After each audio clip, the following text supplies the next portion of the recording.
എടി നിനക്ക് ഈ പാക്കൊക്കെ രാവിലെ ഒന്ന് നടന്ന് പെറുക്കിയൊക്കെ വെച്ചാൽ എന്താണ് കിലോ 100-300 രൂപ കിട്ടും കൊടുത്തു കഴിഞ്ഞാ. ആ കിലോക്ക് 300 രൂപ ഉണ്ടാ. എന്നാ ഞാൻ നാളെ പെറുക്കി തരാം നമുക്ക്.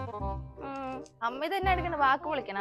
അമ്മ പിന്നെ ഞങ്ങള് സിനിമക്ക് പോകുന്നുണ്ട്, വരണുണ്ടോ അമ്മ? ഓ ഞാൻ വന്നൊന്നും ഇല്ല. എനിക്ക് ഈ തിയേറ്ററിലൊക്കെ വന്നിരുന്ന സിനിമ കണ്ടു കഴിഞ്ഞാൽ തലയും വേദന എടുക്കും, തല പെരുക്കും, ഛർദിക്കാൻ വരും.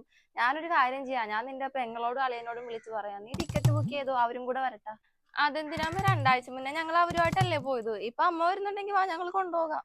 അല്ലേ അവന്റെ പെങ്ങളെ അളിയനെയും കൊണ്ട് പോണതിന് നിനക്കെന്താ ഇത്ര പ്രശ്നം? നീ എന്തിനാ അവർ തമ്മിൽ ഇങ്ങനെ തെറ്റിക്കാൻ നോക്കണേ ഏത് നേരം? അമ്മ എന്തിനമ്മ വെറുതെ അവളുടെ മെക്കിട്ട് കയറണത്? ഈ പറയണ എന്റെ പുന്നാര പെങ്ങളും അളിയനും കൂടി അവർക്ക് ഇഷ്ടമുള്ള സ്ഥലത്തൊക്കെ അവർ ടൂറിന് പോകുന്നുണ്ട്, അവർക്ക് ഇഷ്ടമുള്ള സ്ഥലത്തൊക്കെ പോയി അവർ ഡ്രസ്സ് എടുക്കുന്നുണ്ട്, ഹോട്ടലിൽ പോയി ഫുഡ് അടിക്കുന്നുണ്ട്, അവർ അവരുടെ കറക്കത്തിന് നടക്കുകയാണ്. അപ്പോഴൊന്നും ഞങ്ങൾ അവർ കൊണ്ടുപോകാറുമില്ല, വിളിക്കാറുമില്ല. പിന്നെ ഹോസ്പിറ്റലിൽ പോക്കൊഴിയാ ബാക്കി എല്ലായിടത്തും ഞങ്ങൾ എന്തിനാ അവരെ താങ്ങിക്കൊണ്ട് ഇങ്ങനെ നടക്കുന്നത്?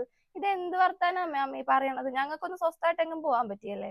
ഇനി എല്ലായിടത്തും കെട്ടിയനും കെട്ടിയോളും കൂടെ ഒരുങ്ങി പോയച്ചാൽ മതി. എന്നെ ഇനി നീ ഒരു സ്ഥലത്തോട്ടും വിളിക്കാൻ നിൽക്കണ്ട. അമ്മ വന്നില്ലെങ്കിൽ വരണ്ട, ഇപ്പൊ എന്ത് ചെയ്യാൻ പറ്റും? താൻ പോയി റെഡി അവിടെ വാ, നമുക്ക് പോവാം.